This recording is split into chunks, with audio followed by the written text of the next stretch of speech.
Hi everyone, my name is Angel and today I'm hoping to make a quick breakfast wrap for my husband and I, and thank you for joining along. Now, as with every piece of informational content that I produce, I want to remind you that none of the information I share is meant to replace the professional advice of a medical care provider. If you are dealing with any health issues, please speak with your usual healthcare provider. Today we're talking about general information for educational and a little bit of entertainment purposes if you find me entertaining.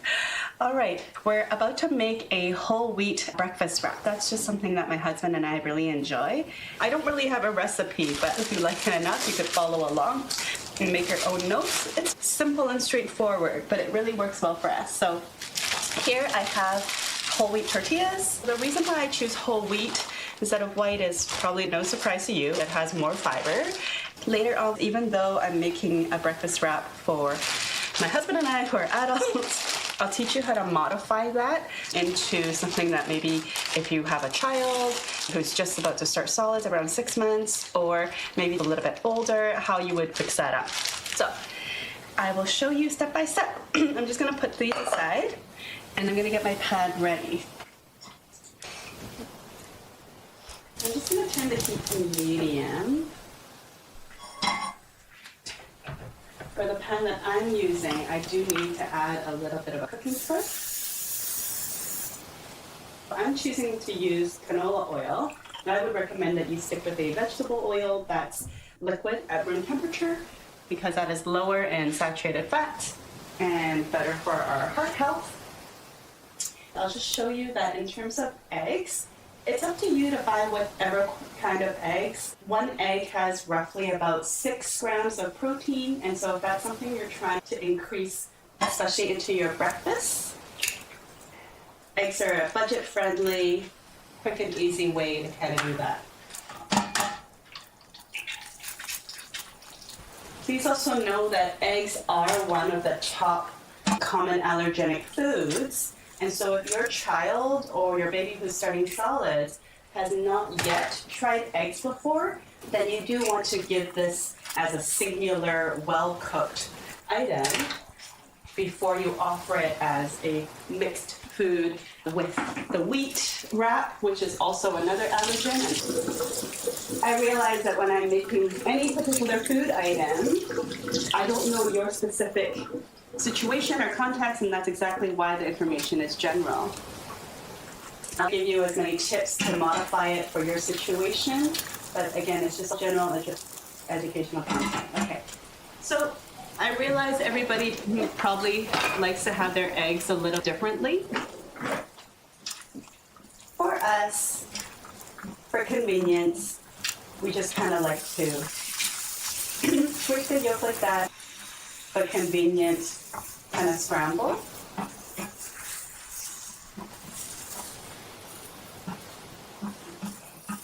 I find that by folding the eggs from the outside in and scraping the pan quite frequently, it adds a little bit more air into the egg.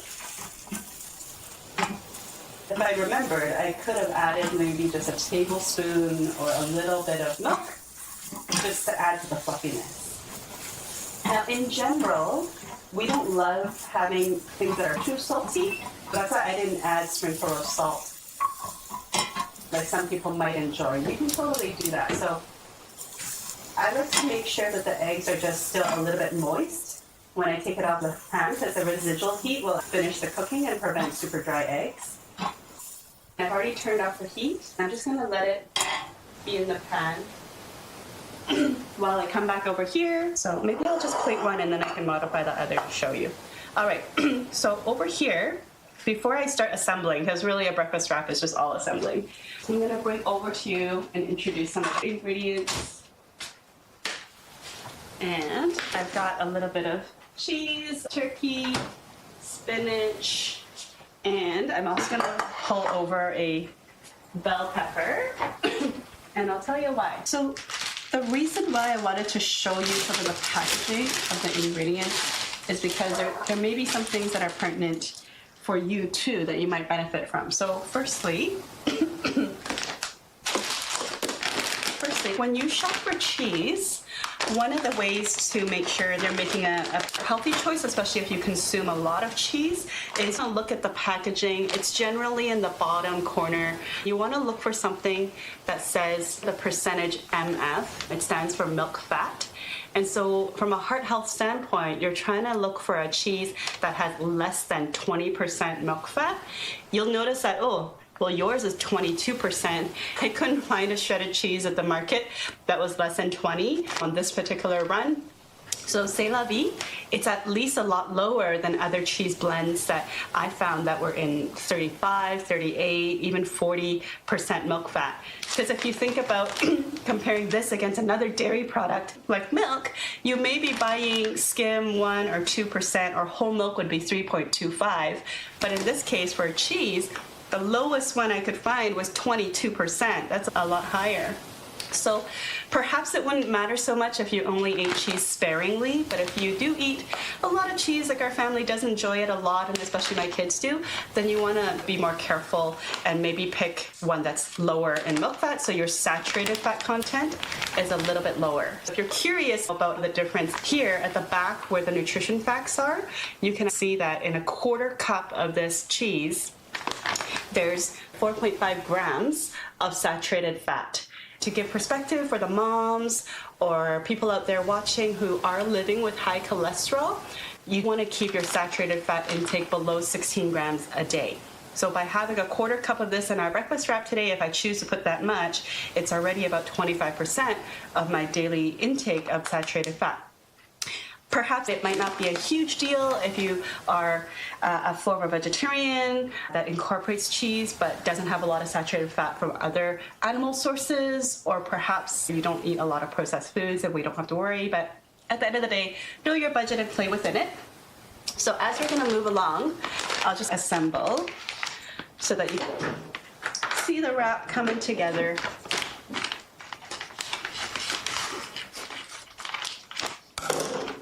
So my husband really likes cheese.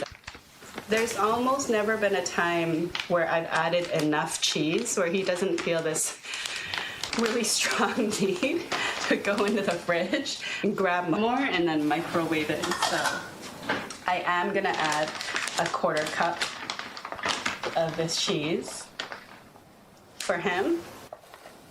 And I'm choosing to put it on the bottom. By putting it on the bottom because I know my eggs have been sitting, because we're here chatting. I don't know how long it's going to take me to assemble this wrap, and I don't want it to get too soggy. So the cheese is acting as a blanket over the wrap. And I'll make mine a little bit later so I can show you the modification for children. All right, so you can see that it's coming together.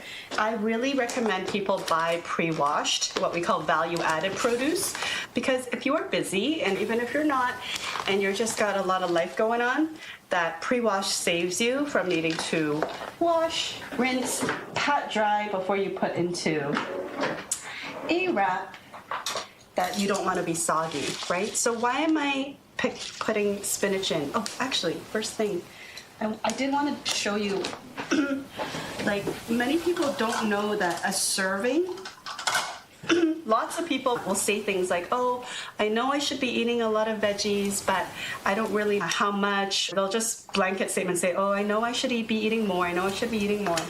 Well, in general, if you aim for about 2 servings for each of your main meals and then try to incorporate it into your snack, that's already great. This is 1 cup. That's a 1 cup measure. And for leafy greens, where honestly it's like a lot of air, you don't have to stuff it in. But if you even loosely measure 1 cup, that's already 1 serving. And if I pour that into this wrap here, look, like maybe that's your comfort zone. Maybe that already looks like a lot, but I know the warmth of the eggs is gonna wilt that spinach down, and as I roll it up, it's gonna get all cramped together, and it's not gonna feel like a lot at all. But why did I choose spinach? Well, spinach actually has an antioxidant kind of polyphenol property that has the effect of cancer blocking compounds, and so it's really nice to be able to add that to inhibit the action of some cancer-causing compounds. And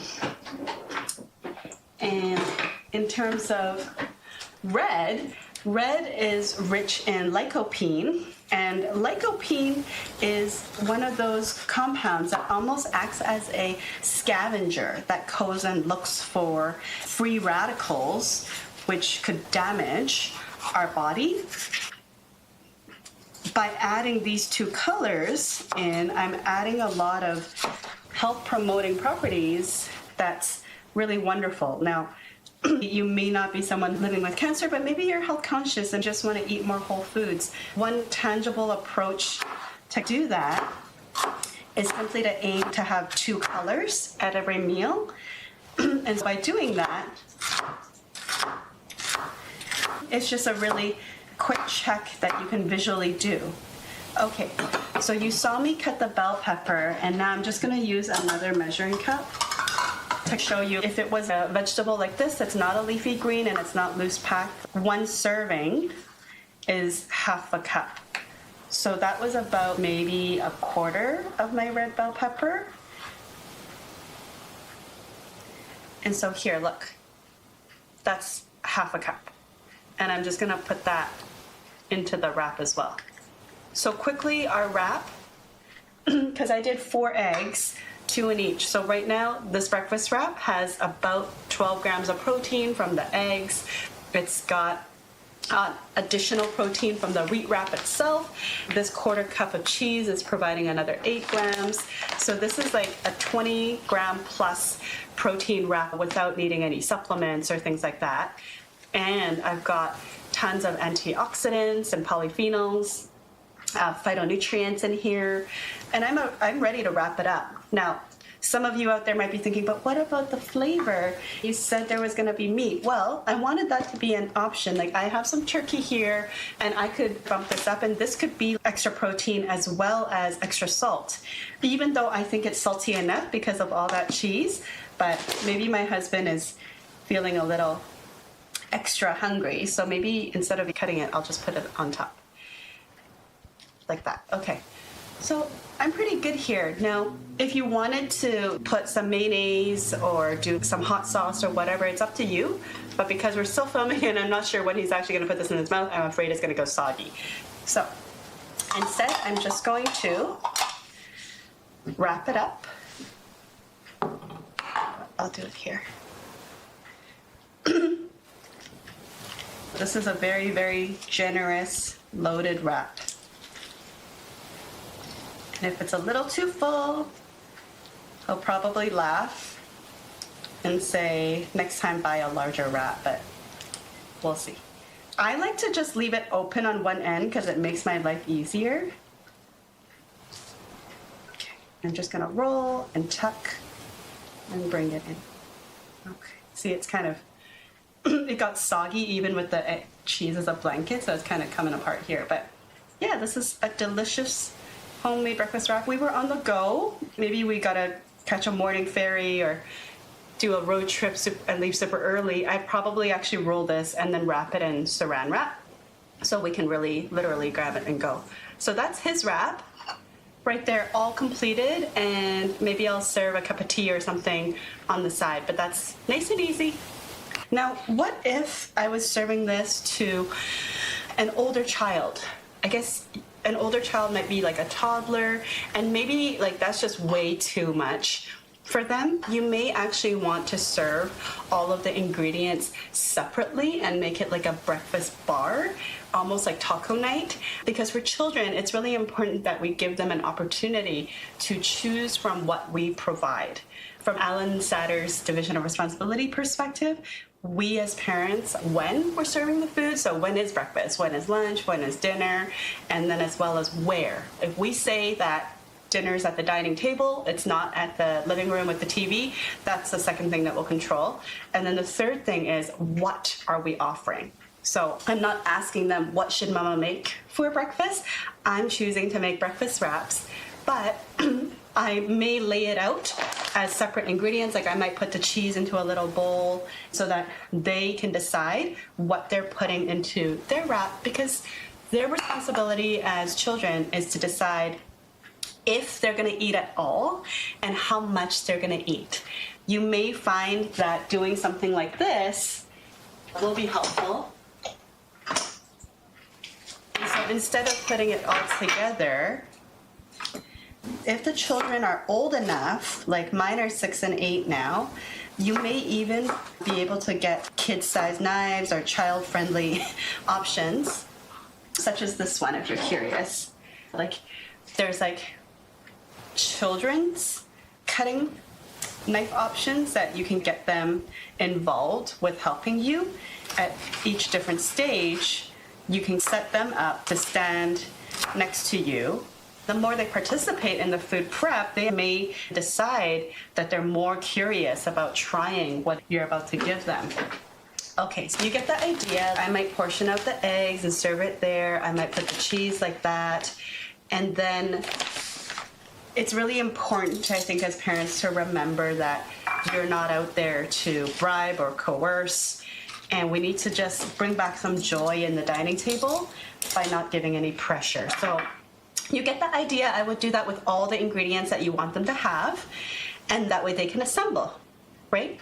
But what if your child is even younger? So what if you have a baby that is 6 to 12 months, maybe you've already started solids, and I'm gonna make the assumption that you started solids and that you've tested all the common food allergens and that you're not worried about any food allergies. So your child can consume it all. Even still, how would you prepare it so it's safe for them? Well, 6 months old. Whole wheat tortillas like this can be a little gummy. So even though it's appropriate for you to give them small amounts of this that they can handle, maybe I would just cut this into strips. The concept is that the younger the child, it might seem a little counterintuitive, but the younger the child, the bigger you actually need to make certain strips. So like imagine that your 6-7 month old is just not quite developing the pincer grafts yet, because they probably won't develop that until they're maybe 8 to 9 months old. They really are just grabbing things like this. If that's the case, you're cutting things that are about an adult 2 fingers wide, that their little baby hands can grab it and still have a bit sticking out to bring to their mouth. They're not quite chewing because they don't have teeth, they're more like gumming it. This can be quite gummy. So if you feel that for your baby it's not really working out, you're worried about the gumminess and leading to choking, then maybe you're better off doing a whole wheat toast instead and lightly toasting it, because drying out the bread will make it less gummy and decrease that issue. Okay, so you can totally switch just for baby to do that. But the other ingredients, how would you modify it? Well, children that are only 6 to 12 months old cannot have raw vegetables. So this is a no-no. But what you can do is heat it, pan fry it, cook it until it's totally soft, and then you can use the knife, like pretending this is all cooked through and soft. Then you can just mince it. If it's so soft that you can use a fork to mash it, then it would be cooked mashed veggies that you would offer. That's how you could do it. In terms of leafy greens, again, it's a raw vegetable, so you can't just offer that to baby. You would cook it down and saute nice and cooked, but not overcooked, so still vibrant green. Then you can just mash it up, puree it, or keep it a lumpy texture, like wherever your baby is at, and do that. Little strips of grated cheese. It's actually pretty hard for a baby who hasn't mastered the pincer grafts yet, because you can just imagine, like, how are they supposed to grab something like that? But once they are about 8 to 9 months or have the ability developed, you can honestly, on their little baby tray, just scatter a little bit of this. And then baby will just kind of like learn how to grab these little pieces of cheese and bring it to their mouth. Unlike adults, babies do not need to watch their saturated fat content. In fact, it's better to give whole milk and varieties or whole dairy food options to babies, as they need all those additional nutrients, calories from fat to help them grow, because they're growing so much. We do not need to watch that fat intake. In terms of the meat, once they develop that pincer grasp, you're going to be able to do this. This is thinly sliced turkey. I would not recommend giving babies highly processed ham or pepperoni or bologna, those kind of options, but this is just thinly sliced roasted turkey. If they're old enough and have the developmental ability to grab, you can cut them up into smaller pieces, just like the grated cheese, because it's a fully cooked meat and you don't have to worry about it being undercooked and causing foodborne illness. You can put most of this aside and scatter a little bit so that they can decide if they're gonna pinch it up, bring it to their mouth, and try to enjoy that. The less you give them, the better, because they may decide to just have a little bit and stop. I recommend that you sit beside and enjoy the meal with them so you can watch carefully to see if they are gagging, if they're having any issues, reactions to the food, and also providing the social aspect of eating. So that's how you would modify that. Now, in your family, whether you're enjoying this as just adults or with kids who you're gonna assemble the ingredients together, and maybe baby sitting at the table with you, which I highly recommend that you make a seat at the table for baby. You're assessing baby's ability and giving the baby opportunities to enjoy what you guys are having, but in modified, safe formats, like by sauteing the veg and making it texture appropriate. It's one meal that feeds everyone. So I hope that's helpful to you. Now, one last thing is, if you so wanted to even jazz this up a little bit more, you can serve some salsa on the side. Believe it or not, depending on the kind that you're buying, salsa can actually be an interesting way for you to incorporate and encourage kids to have more vegetables, because ingredients should pretty much be water, tomatoes, and onions. It does actually have different vegetables in here just to expose your child to more flavors. Now, obviously, you gotta watch the spice level. So my kids are old enough to tolerate mild. You probably don't want to serve this to a baby until your baby's eating more table food and has tested potential allergens in here. They've tested it. It's not really the best choice to give a baby 6 to 12 months. Now, the other thing I would probably serve with this is, instead of sour cream, which people think of when they're making a Mexican-inspired burrito, I would suggest that you use Greek yogurt or Icelandic skyr plain yogurt, because that will give you more protein and more calcium than simply sour cream. And that's another way to increase the nutrient density of your meal, no matter who's in your family enjoying it with you.